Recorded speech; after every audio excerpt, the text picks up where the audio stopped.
Once again, Lyra was finding herself disoriented in the mornings. Waking up in a new place did that. At least this would be the last time she had to move. Those results would come soon, and then she'd be able to settle down.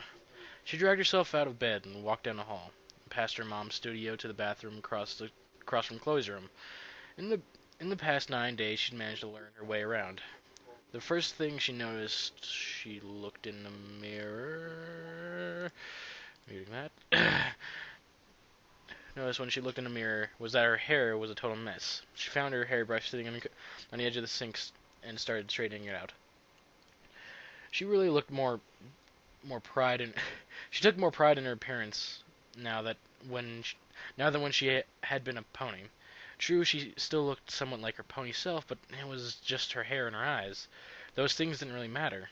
The brush snagged on the tangle of green hair, and she pulled it through. She rubbed her eyes and blinked at her reflection sleepily. She thought about how she'd look with dark hair, more like a regular human. That'd be good. She looked down at her fingers. A few rough patches were forming on the tips from playing guitar.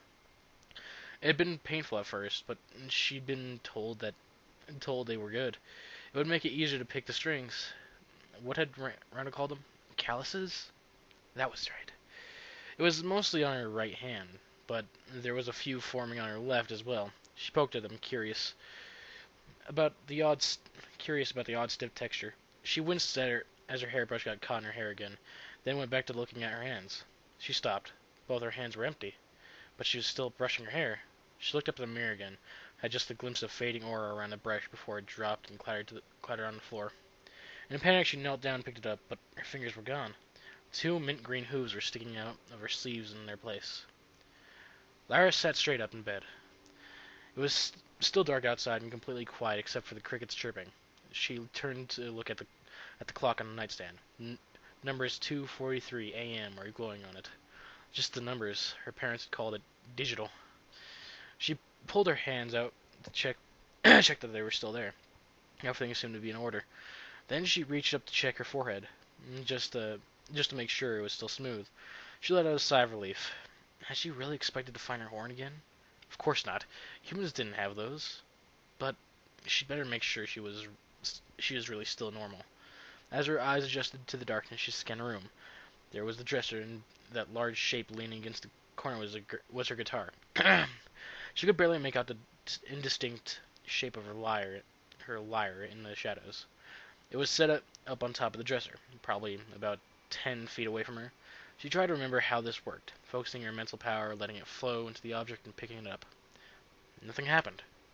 It had just been a dream.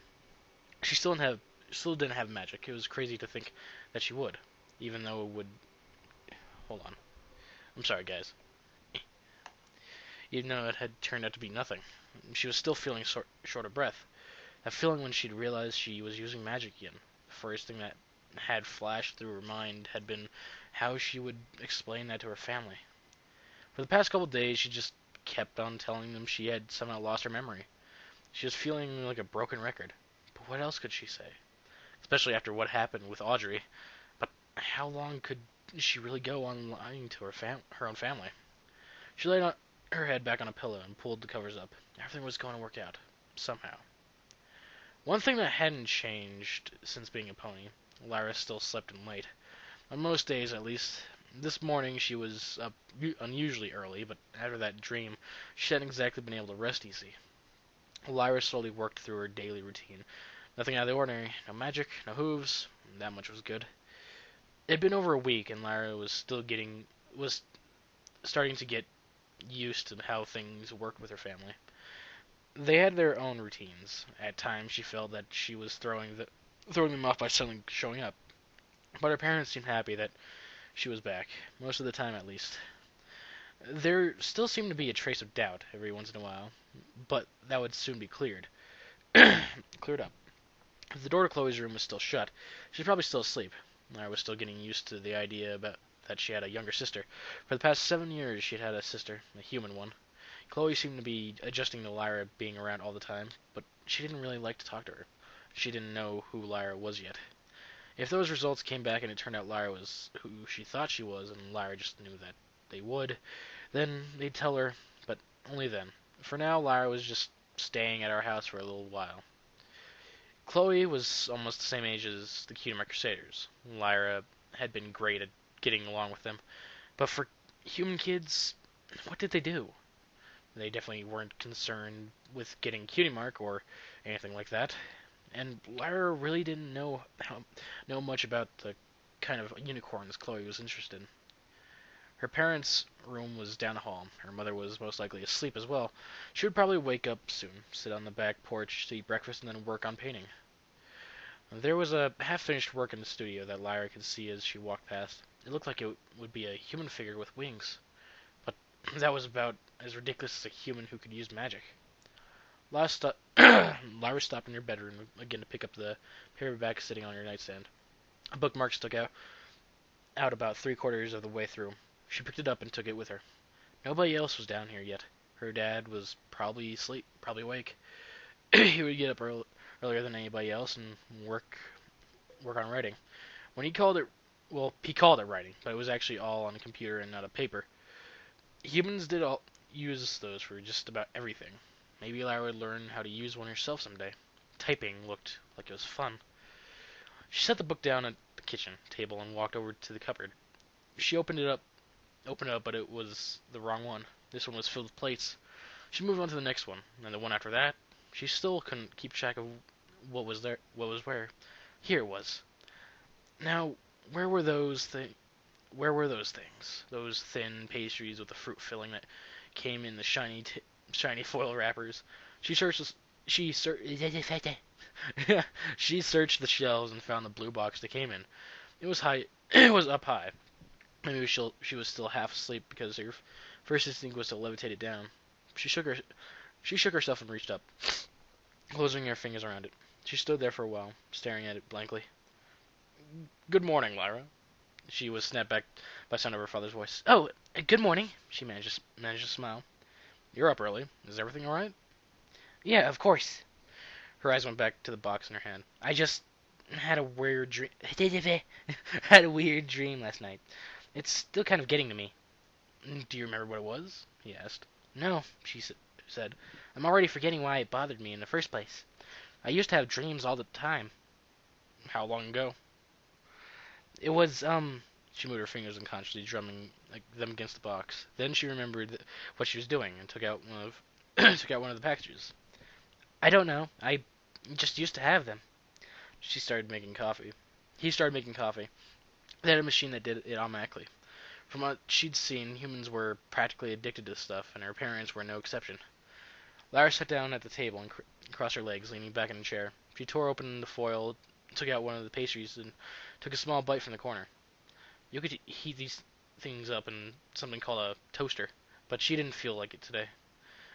It still tasted good, and if a bit stale. Bonbud would probably be horrified, but prepackaged food was a major part of a human diet. A few minutes later, her father sat down across the table from her with his coffee. Dad?" Lyra said.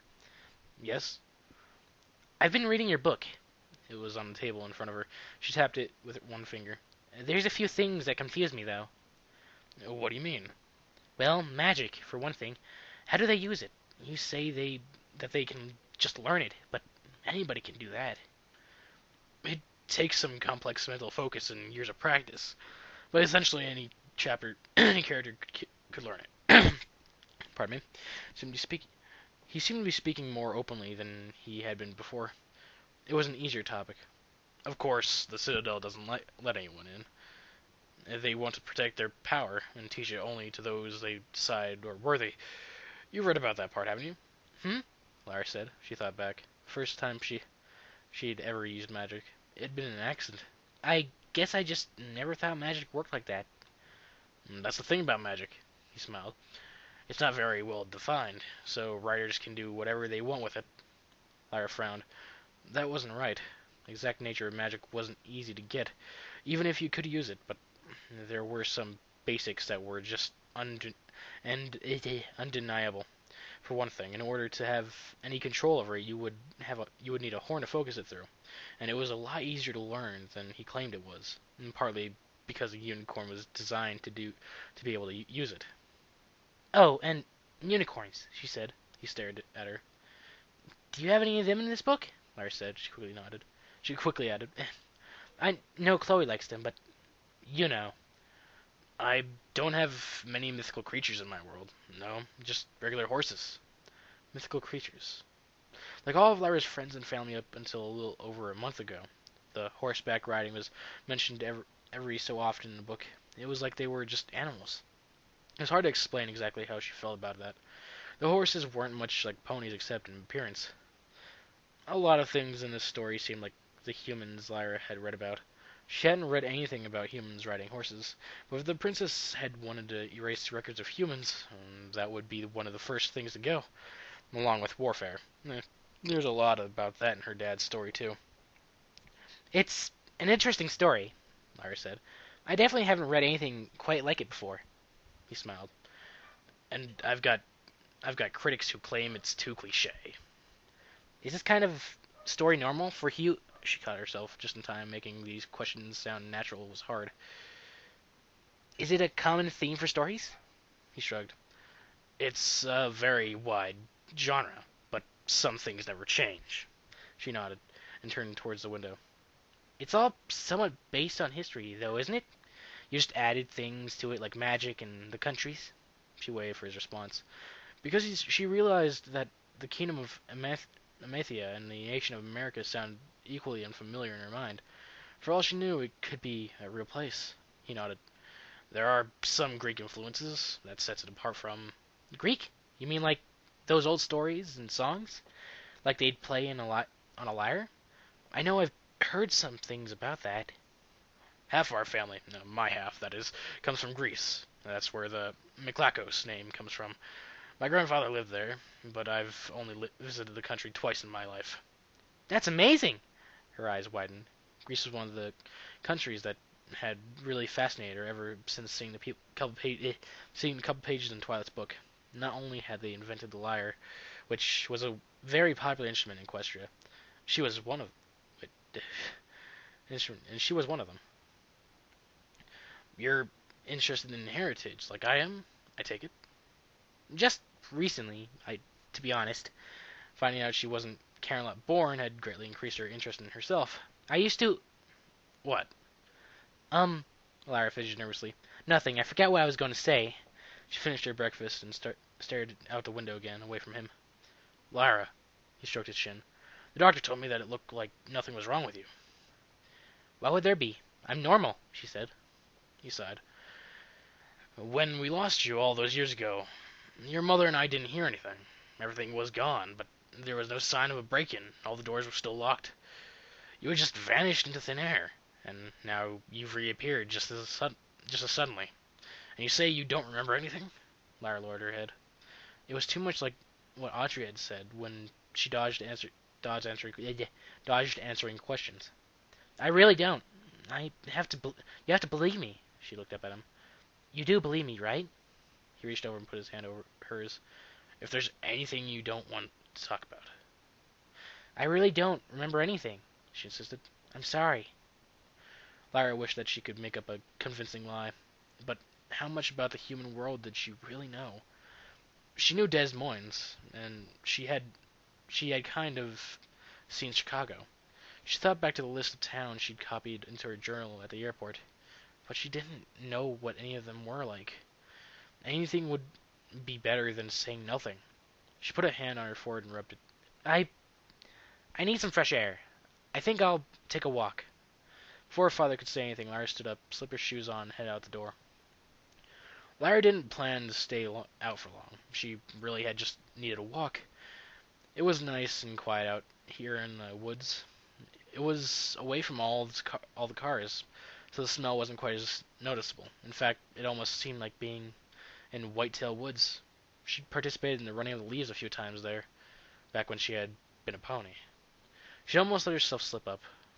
It had just been little things, sure, but she couldn't mention that she'd always liked reading, because that had come from spending so much time at the Camelot Library as a filly with her other father. And the reason she was just now interested in her heritage, because she'd always thought she was just a half unicorn mix, with weakened magic as a result. But now it turned out she was descended from an ancient race of humans. She couldn't say a single word about herself to her family, and it was getting impossible. Maybe she really didn't feel like she was at home here. Lying definitely made things difficult. But she wasn't sure she was really missing Equestria, or if she was missing the feeling of performing on stage with Randall and Des Moines. And yet, she still wouldn't give up the chance to live with her human family for anything. She walked along the side of the road. Since there wasn't a sidewalk out here, one time a human went past on the other side, sitting on some kind of weird machine that ran on two skinny wheels. Lyra stopped on her tracks and watched. It seemed like they were moving forward by pumping their legs, and they were going so much faster on that machine than they would just walking. Humans really did never cease to amaze her. She paid careful attention to the street signs and the houses that she passed. She didn't plan on going far, but the last thing she needed was to get lost. Trees thinned out eventually, giving way to the neighborhood where the houses were closer together. It really didn't seem like she'd come from that far from Des Moines. This place was so similar. This was her hometown, she realized. She had been born here. Did it feel like home, though? Her parents might have their doubts about her, but Lyra was certain she was right. She had to be. For a while, she just moved on, lost in thought until she eventually came to what must be the downtown area. A few small shops were here. It was nothing like the big city. These buildings were scarcely any bigger than houses. Actually, Lyra realized her own house was bigger than a lot of these. There was a metal stand fixed to the sidewalk, and another one of those two-wheeled devices chained to it. Lyra stopped for a closer look. She knelt down, pushing a pedal slightly with one hand. It clicked as it spun around, but she pushed the other way, gave some resistance, and yes, the wheel moved. She had to learn how this worked. Another human walked past. He looked at her strangely, and she stood up quickly and moved on. Looking around, it seemed like there were some restaurants here. Pizza, Chinese, Mexican. Those were all countries, she was pretty sure. One darkened shop had a for rent sign and the other was empty window. But then she came to one that really seemed interesting. Belfield Used Books. A bell rang as she opened the door. She had a sudden flashback to that store that she'd walked into Des Moines. Walked into in Des Moines. Just hours after arriving in the human world. But this time she could afford to look around. She wasn't nervous about talking to the human behind the register at all. It was a female, older than her, but still fairly young. She seemed lost in a book, even though there was something in front of her on the counter that might have been a computer. A glowing picture of an apple was on the side facing Lyra. I was looking for a book on human history, Lyra said with an aside glance towards the might be a computer. Towards that might be a computer. The girl looked up at her. Any specific period? All of it. She started to laugh, but then realized that Lyra was completely straight-faced. She glanced over at the section of shells. Well, over there is nonfiction. Are you looking for American history, or I guess you'd be looking for world history, right? America. Lyra knew that was where she lived now, but not much else. Actually, I know about some other countries, but not much about America. You have books about that? Of course. The human treasure paused. Are you from overseas? You don't seem to have an accent, but I'm from America. I'm just now starting to research history. I need a good overview. Right, she nodded slowly. You didn't learn it in school? My school was different. The girl circled out from around the counter. I'll see what I can help you find. It looks like it'll be a slow day anyway. As soon as she was out, Lyra offered her hand. My name's Lyra. I'm kind of new in town. Monica, the shopkeeper returned the handshake. Wait, that hair. For some reason she laughed. You really exist? What? Of course I do, Lyra said. What do you mean? I was talking to a friend of mine. He said he met some girl with green hair on a plane who claimed she was Thomas McClacos' long-lost daughter. And I kind of doubt there are that many green-haired Lyras in this city. Lyra was taken back by surprise. You know Paul?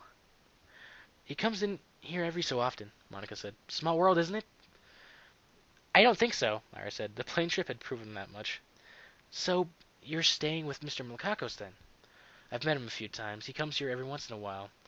I know he has a younger daughter, but I've never heard of you. Figures. That's why you'd be his long-lost daughter.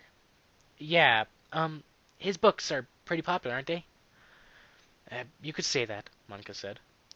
Lyra looked at all the shelves lined up in the back wall. They were divided into sections: fiction, history, travel. She didn't even know where to start. It was hard to ask her questions straight out without getting weird looks from or more questions in return. Anyway, anyway, you said you wanted American history? Lyra nodded. She'd almost forgotten that. Right. Monica led her through some rows of shelves to a section near the back of the store. This is what we've got. Feel free to. Lyra had already pulled out a volume that had caught her eye and was flipping through it, looking at the occasional diagrams and illustrations. Take a look around, Monica finished. Quick question. This is going to sound odd, but it's the year 2012 now, isn't it? Lyra said, her eyes still fixed on a book. It has been for a while, yes. And America was founded in the year 1776. She looked up. This country isn't very old. Monica raised an eyebrow. You really don't know anything, do you? I'm starting to see why Paul found you so interesting. Lyra ignored her. I think this looks good. I'll take it. Oh, great. Glad I could help. Oh, and, Lyra scratched the back of her head and mumbled. Unicorns. What was that? Well, it's my sister, Lyra said quickly. It was particularly true. Chloe was the main reason she wanted to do this research. She loves unicorns. Do you have any books on those? You mean, like, children's books? Whatever you have. If unicorns really were just stories for kids, well, that's just what they would be in this world. It didn't really matter. Lyra hadn't really considered it until she'd started running her mouth off to Audrey. But humans did know something about unicorns. It was odd, really, how they knew about unicorns despite their being known around. Then again, Equestria had been similar. Everything had felt so backwards ever since she'd come home. But now she'd start getting some answers. Monica glanced around the store. I'll see what I can find for you. Lyra followed her to the section of shelves labeled Fantasy, obviously, but they both scanned the titles printed on the colorful spines. There's one of Dad's, Lyra said. Yep, Monica said. She glanced over at her. What was it like finding out who you were? Had you heard of his books before? No, I can't say I had. I'm reading them now, though. I see. Monica crouched down to look at one of the lower shelves and pulled out a book. She looked at it for a moment, then stood up and handed it to Lyra. I think this is the best I can do. Lyra stared down at the cover of the book, a plain white unicorn, a blank flake even, though he, or she, it was hard to tell, was an adult, standing in the forest, drinking straight from a river. That was just disgusting, completely uncivilized. She raised an eyebrow. So, is this a novel? Yeah, it's a pretty popular one. There's a movie of it too, but I'm not sure if we have that in stock. You mean like what they show on TV? Lyra said.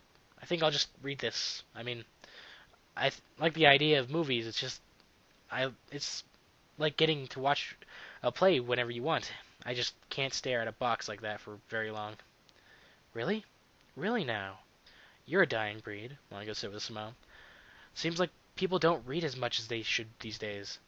Lyra looked back down at the book in her hand. This is the best you have about unicorns, though. I. This is the best you have about unicorns, though. I was thinking of something more informative, factual. I don't know. You could check the mythology section. I doubt anyone's written a field guide, though. Right, because unicorns aren't real, Lyra said, and magic's completely made up. Uh, yeah, Monica said, giving a strange look. So, will that be all? Will that be all? I can check you out over at the front. She thumbed over her shoulder. This should be enough for now. Thanks for helping me find these, Lyra said. It's no problem. She headed back to the counter. Monica circled around to the other side behind the register. She glanced over the titles again as Lyra handed them to her. That's an interesting selection of topics there, though. She slid them both into an unmarked brown paper bag. I guess you could say I have a wide range of interests. I've always read a lot. Lyra said with a shrug. Monica nodded. It's a good habit to be in. Besides, it keeps this place in business. And your dad, for that matter, she said. Say hi to him for me. Yeah, I'll do that. I know this isn't exactly my place to pry, but I can tell there's something bothering you, isn't there? Something important on your mind that you don't want to talk to anyone about? What? No, there's not.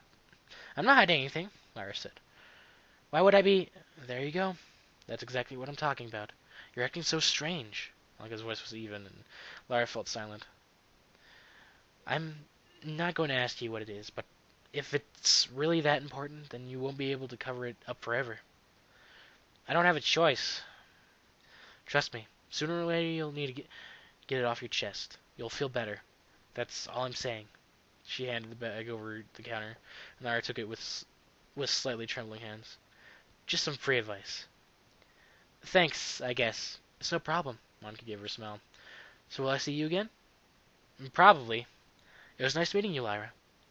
Yeah, same here. Lyra turned and headed out the door without another word.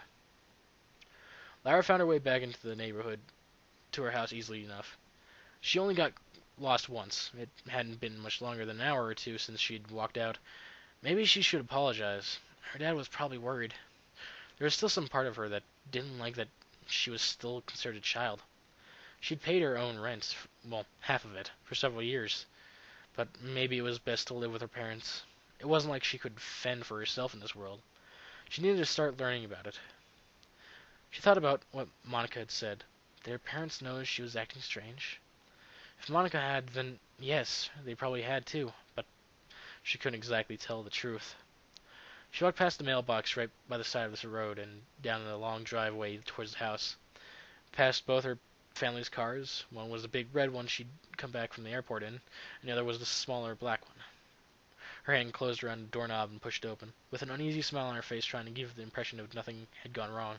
She walked into the kitchen. Both her parents were sitting there together. A stack of letters was on the kitchen table. They were reading one of them, a sheet of paper that had been folded a few times. There was something on their faces. "I'm back," Lyra said, setting her new books on the counter. Her mother looked up from her. "Lyra, is is there something wrong?" Lyra said. They were acting strangely. Without another word, her mother stood up and wrapped her in a tight embrace. Lyra noticed there were tears on her cheeks.